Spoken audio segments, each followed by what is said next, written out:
Perkembangan kehidupan politik dan ekonomi pada masa demokrasi liberal. Yang pertama adalah kondisi politik terjadi menjadi 4 jenis kondisi politik. Yang pertama adalah bubarnya Republik Indonesia Serikat atau RIS. Setelah kemerdekaan, Indonesia menganut sistem demokrasi liberal yang dimulai dengan terbentuknya Republik Indonesia Serikat, terdiri dari 7 negara bagian, namun sistem ini tidak bertahan lama. Negara-negara bagian RIS satu persatu menyatakan bergabung dengan Republik Indonesia atau RI, karena rakyat lebih memilih bentuk negara kesatuan. Akhirnya, RIS bubar pada 17 Agustus 1950. Lalu yang ketiga, kabinet-kabinet pada masa demokrasi liberal. Pada masa-masa kabinet demokrasi liberal terjadi 7 jenis kabinet, yaitu Kabinet Natsir, Kabinet Sukiman, Wilopo, Ali Sastriamijoyo, Burhanuddin Harahap, Ali Sastriamijoyo kedua, dan Kabinet Juanda. Kabinet Juanda merupakan kabinet terakhir yang diisi oleh ahli, fokus pada efisiensi dan memberantas korupsi, mengeluarkan deklarasi Juanda yang mempertegas batas laut Indonesia. Lalu ada kondisi ekonomi. Pada masa demokrasi liberal, Indonesia menghadapi 3 masalah pokok di bidang ekonomi. Pertama, kewajiban membayar utang-utang Belanda berdasarkan hasil konferensi meja bundar. Padahal kondisi ekonomi belum stabil sejak 1942. Kedua, ketidakstabilan politik akibat sering bergantinya kabinet menyebabkan program ekonomi sulit berjalan. Dan yang ketiga, ketergantungan ekspor Indonesia pada hasil perkebunan yang menyebabkan ketidakseimbangan karena pertumbuhan penduduk meningkat tajam.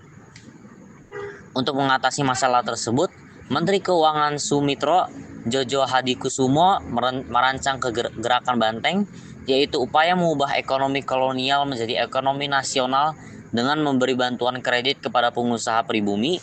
Namun program ini gagal karena banyak pengusaha bersifat konsumtif dan mengejar keuntungan cepat, serta membebani keuangan negara. Sebagai lanjutan dari gerakan Benteng, dikeluarkanlah kebijakan Alibaba yang memberi kredit dan lisensi pada pengusaha pribumi untuk bekerja sama dengan penguasa Tionghoa atau Baba agar bisa bersaing dengan perusahaan asing. Sayangnya kebijakan ini juga gagal karena minimnya pengalaman dan kemampuan pengusaha nasional pada saat itu. Lalu yang ketiga adalah perkembangan kehidupan politik pada masa demokrasi terpimpin. Kondisi politik demokrasi terpimpin adalah sistem demokrasi yang semua keputusan dan pemikiran terpusat kepada pemimpin, yakni Soekarno. Masa demokrasi terpimpin menandai akhirnya demokrasi liberal yang ditandai dengan mundurnya Insinyur Juanda sebagai Perdana Menteri. Demokrasi terpimpin dilindasi oleh sila keempat Pancasila.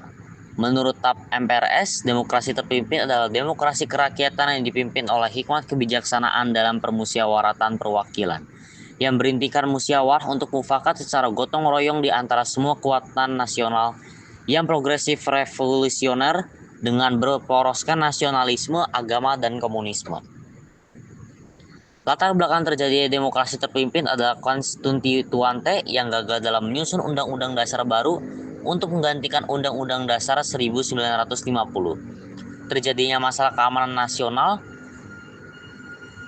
berupa gerakan separatisme di berbagai wilayah dan seringnya pergantian kabinet yang menyebabkan program-program ekonomi tidak dapat dijalankan secara utuh. Oleh karena itu, pada 5 Juli 1959, Soekarno membubarkan parlemen dan konstituante serta menegaskan kembali Undang-Undang Dasar 1945. Kemudian ia membentuk kabinet kerja dengan dirinya sendiri, Perdana Menteri, dan Insinyur Juanda sebagai Menteri pertama. Program utama kabinet ini mengatasi masalah sandang pangan, meningkatkan keamanan di dalam negeri, dan mengembalikan Irian Barat. Pemerintah membentuk lembaga-lembaga seperti MPRS yang anggotanya ditunjuk dan diangkat oleh Presiden.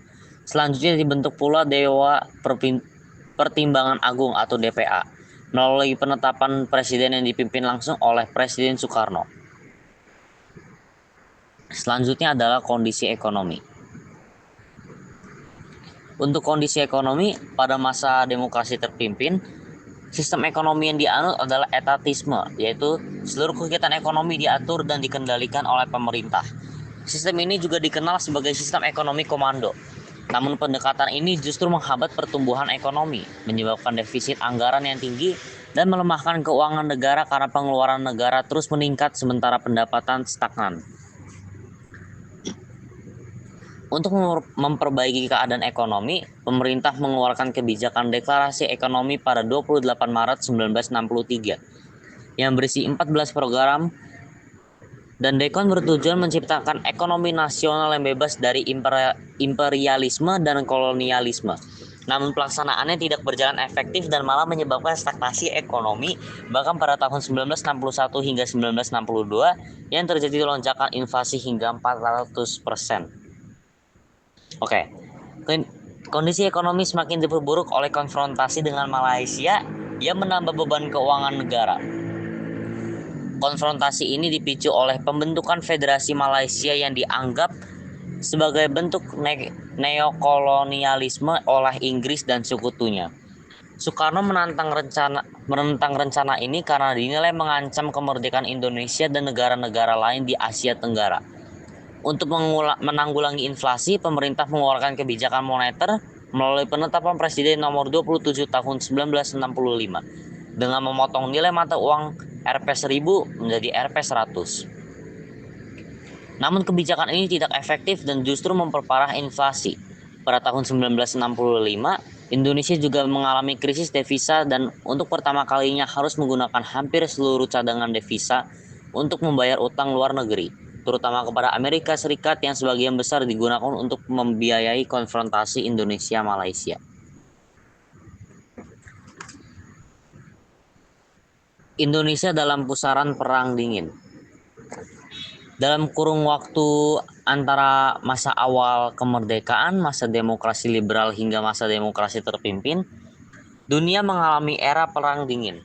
Indonesia masuk dalam pusaran perang dingin tersebut dengan menjadi medan perang proksi kedua negara adidaya yang bertarung dalam perang dingin tersebut.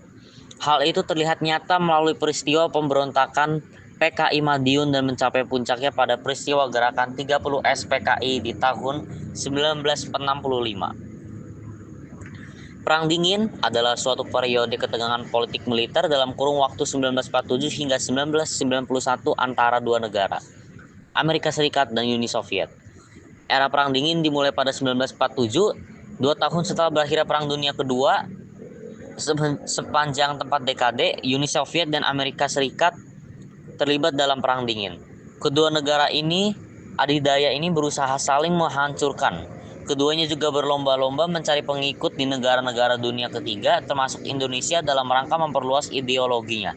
Uni Soviet menyebarkan ideologi komunisme dan Amerika Serikat menyebarkan demokrasi dan kapitalisme liberalisme.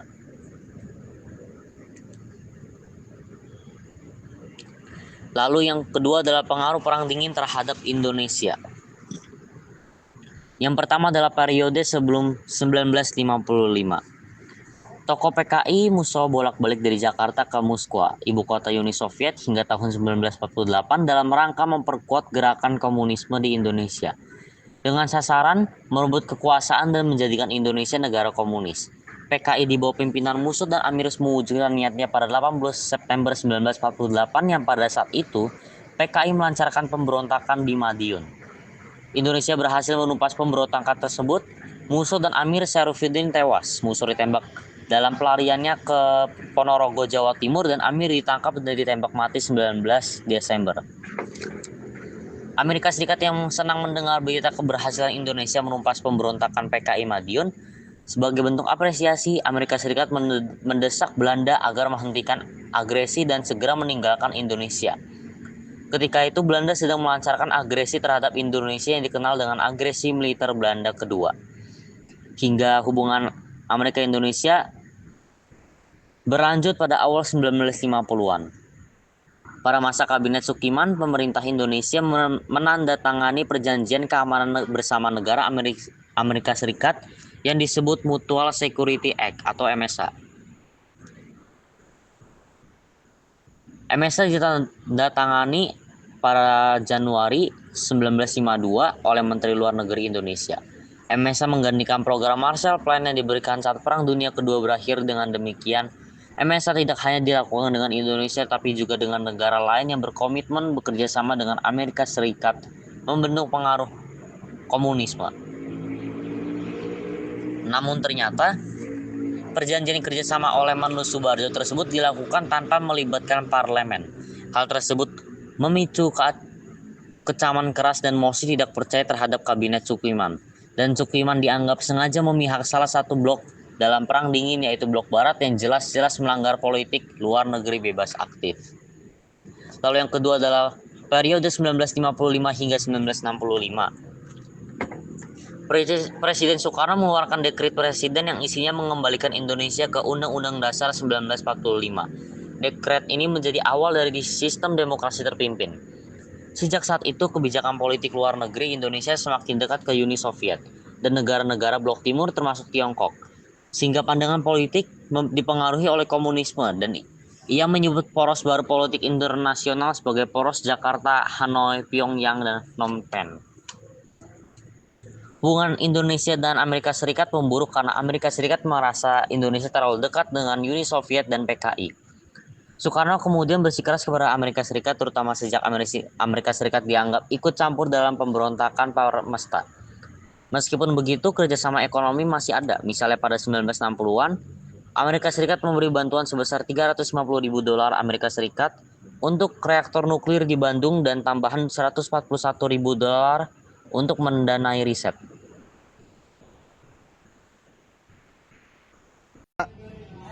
Sekian penjelasan dan video dari kami. Terima kasih Pak Saud dan teman-teman.